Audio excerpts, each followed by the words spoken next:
Good morning, everyone.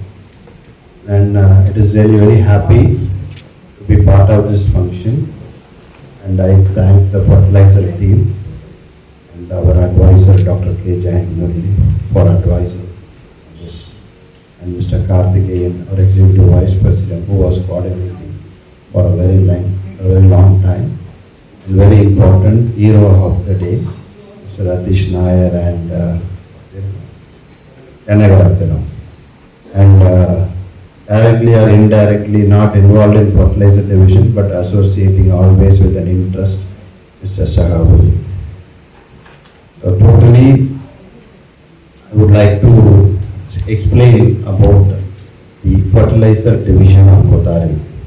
Kothari is a very old fertilizer company. The core business of Kothari is fertilizers. We had our SSP factory, and we were into a lot of products. We were into mixtures, and today they are launching a lot of pesticide and all other products. It is not new to Kothari. Kothari is very old and almost 70-80 years connected to the farmers. We have thousands of dealers. I was told it was 10,000, now they will number it at 4,500.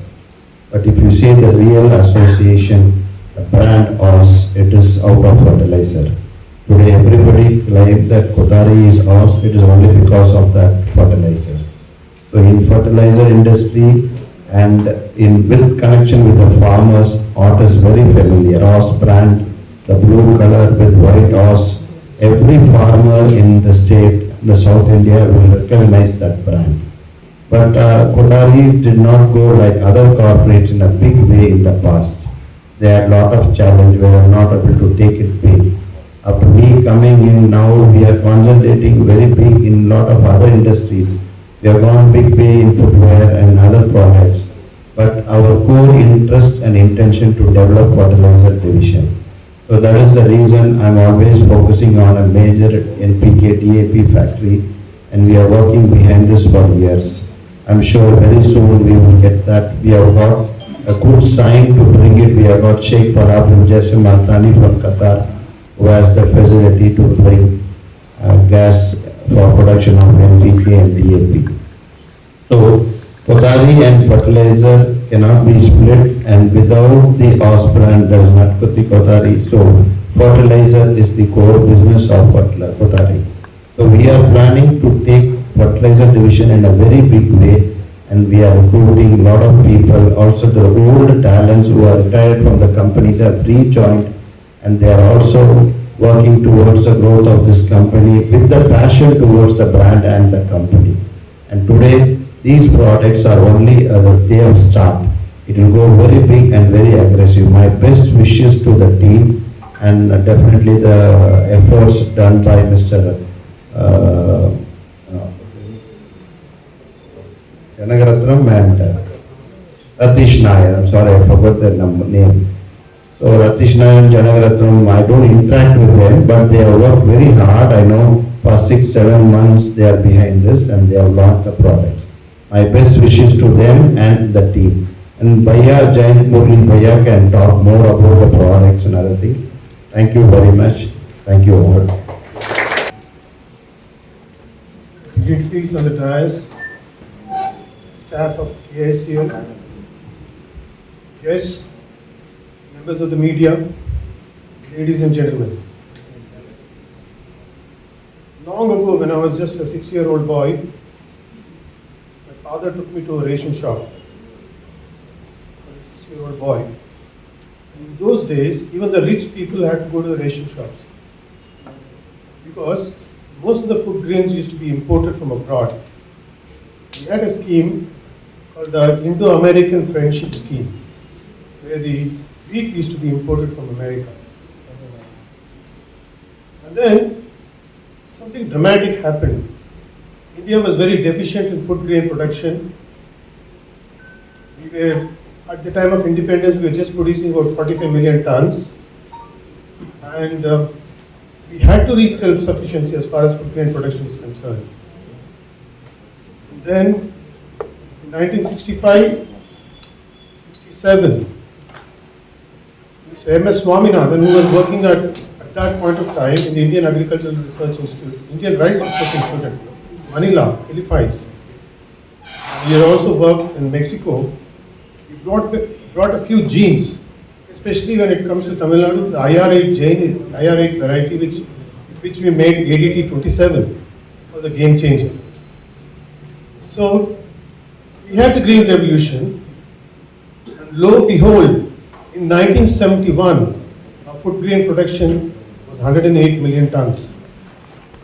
And when I was passing college and joining my PhD degree, India, food grain production at that point of time was about 150 million tons, and we had enough food grain not only for the entire population, but we also had a lot of buffer stocks. And today we are using those buffer stocks to give 1 rupee rice, 2 rupee rice. The government has got so much of rice. We have reached adequate amount of self-sufficiency. Now, why was I talking about all these things? Because Kothari Industrial Corporation Limited is a legacy company. As the MD chairman pointed out, it was established, and then he was one of the very important persons who was involved in framing the policy as far as the Tamil Nadu, the entire country's food production is concerned, food security is concerned. And I'll tell you what, M.S. Swaminathan was the father of the Green Revolution.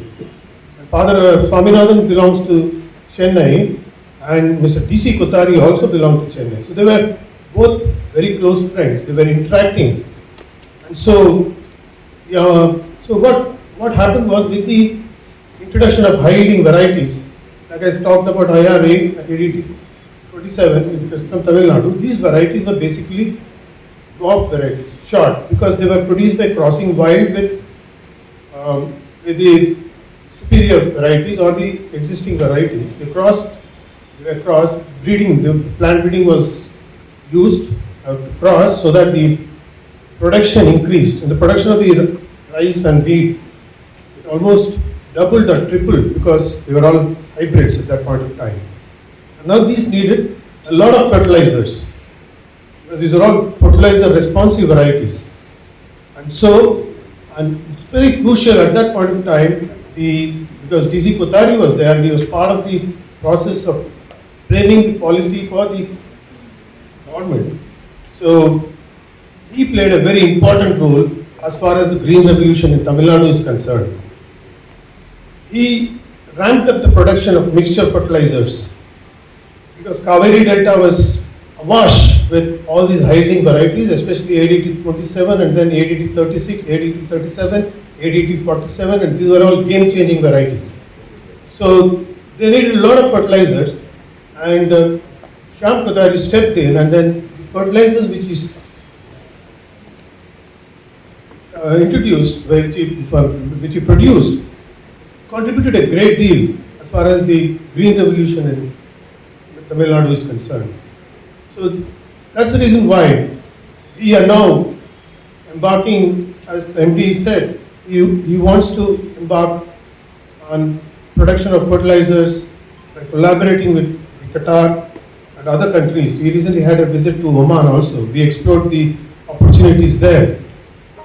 Now, if you look at the fertilizer scenario in India, fertilizer, as far as the nitrogen fertilizers is concerned, India is almost self-sufficient, but still we import 25% of the fertilizers which is needed for our country. And the entire MOP, the unit of entire potassium is imported, and most of the phosphorus is imported. So as far as these are concerned, we are still importing. And Tamil Nadu alone consumes about 1.07 million tons of fertilizers every year. But one of the important things about the fertilizer consumption as far as Tamil Nadu is concerned is the potash consumption is far below the national standards. Potash consumption is one of the very important aspects. So potash consumption, and then I recently read reports that because India imports most of its unit of potash from Canada, Russia, Jordan, all these countries, I recently read reports that we now have mines. Recently we have discovered mines in Punjab and Rajasthan where we have adequate reserves of potassium, and that's good news for us because we have been spending so much as far as in foreign exchange, for importing the entire requirements of the country from. And I would request our MD and chairman to look at these mines, to acquire some of these mines so that Qatari can foray into potash, not just NPK, but we can also foray into potash fertilizer production as well. Because potash is one of the very important inputs which is needed. And today we have gathered here for the launch of agrochemicals.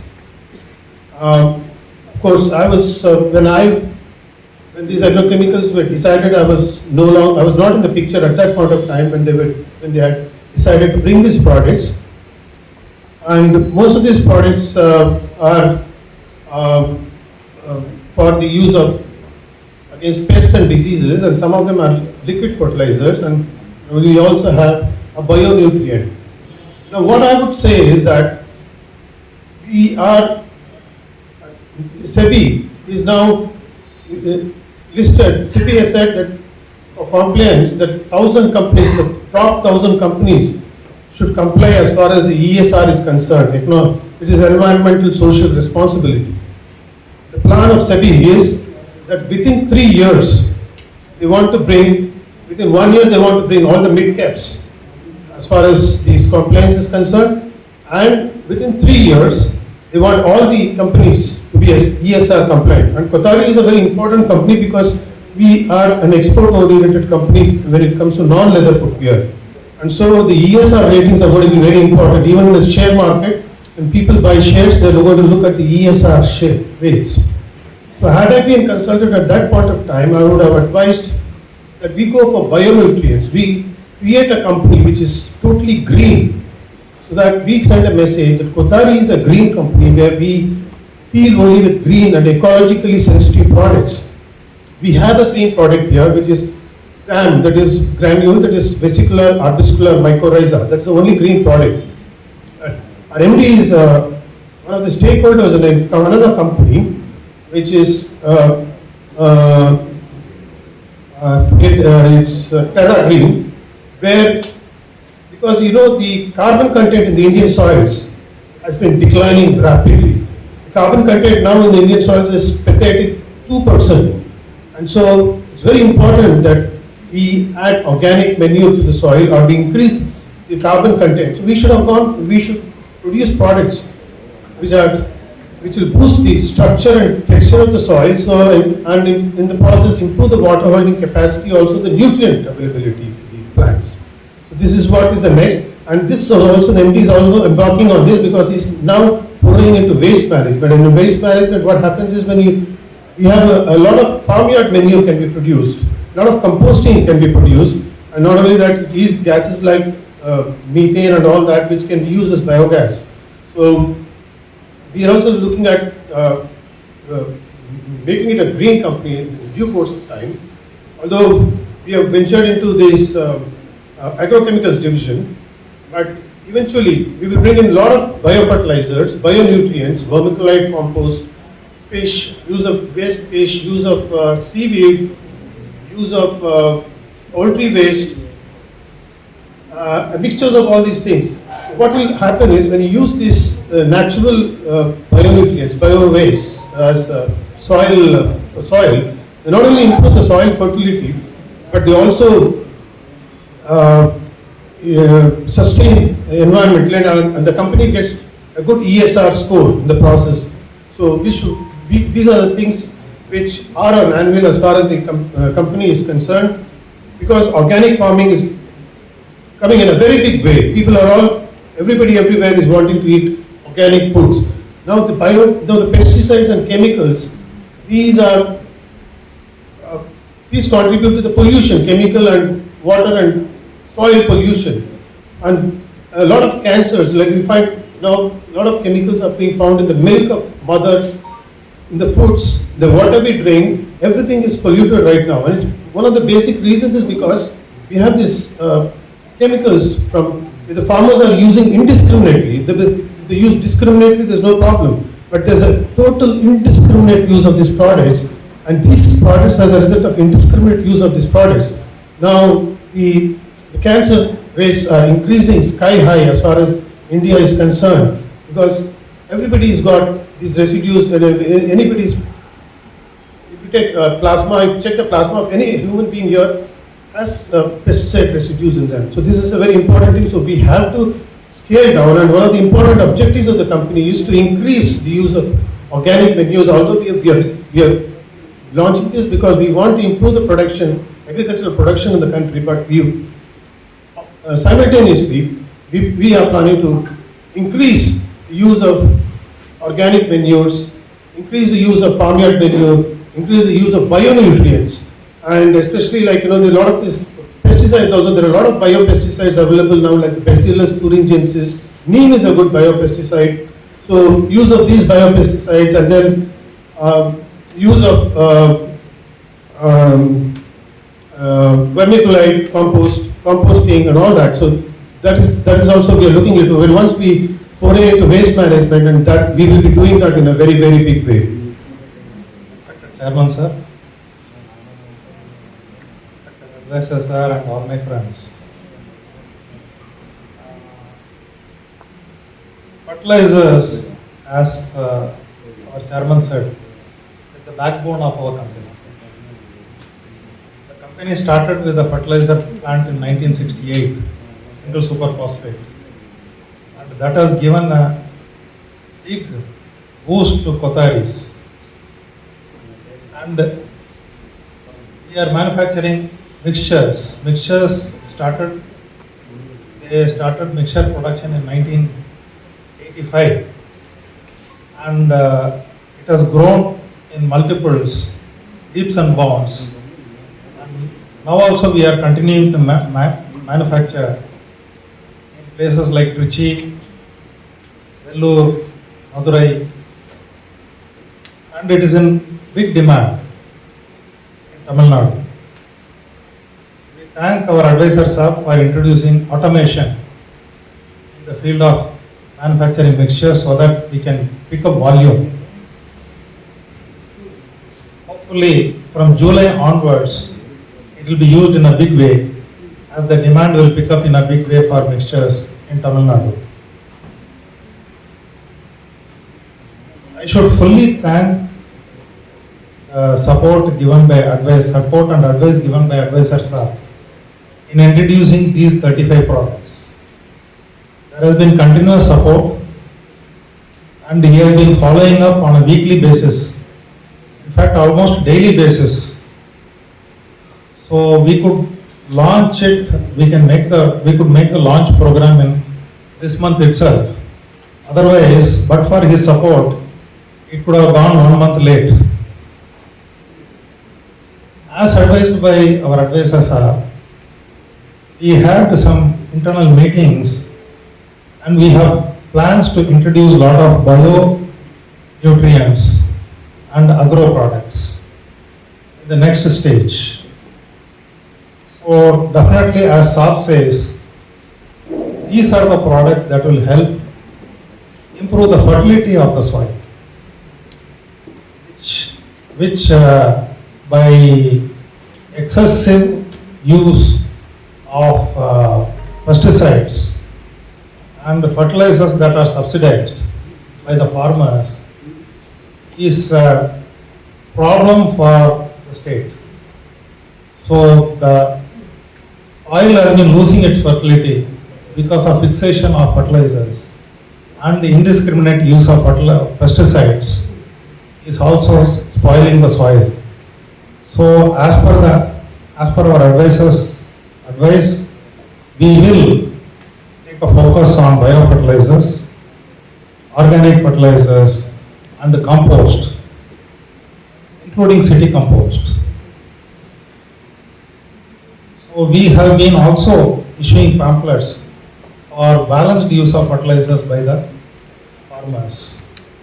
So if the farmers use the fertilizers in a proper way, it will benefit the society in a big way. So we will take care of ESR ratings also, sir. And we have also plans to introduce water soluble fertilizer. So I thank the team, Mr. Ratish Nair and Dr. Janakaratnam, and Mr. Sahabuddin and Mr. Prabhakaran, who has been in continuous touch from abroad. Every day night his phone call is a must. Invariably his call comes at 9 o'clock and it extends up to late night. So he has been instrumental in supporting and helped in all the packings, finalization of packaging. Already I want to inform that already we have sold 1 metric ton of all the products in different, in Trichy, Vellore, and Madurai also. Today morning I got an intimation they have already got an order. So the products which are introduced already in the market it has picked up the demand. Thanks to, most importantly, I thank the horse brand. The brand, without even thinking about it, the moment the horse brand is there, orders are pouring in. So already there is a challenge of supply. So the next lot of supplies they have to arrange urgently. Mr. Ratish Nair and Janagaratnam, they have to arrange urgently and they have to fulfill the market demand. We cannot afford to leave a gap because the demand is already picking up and people are looking for, and all the field officers already motivated by the support by the company. They are talking every now and then about further orders on this. So this is the right time to work and launch further products on biofertilizers and bio and agro products so that we can improve. So thanks once again to our advisor sir and our chairman for all the support they have given to fertilizers, and we will foray into other products which we will announce as and when the time comes. Thank you very much to all once again.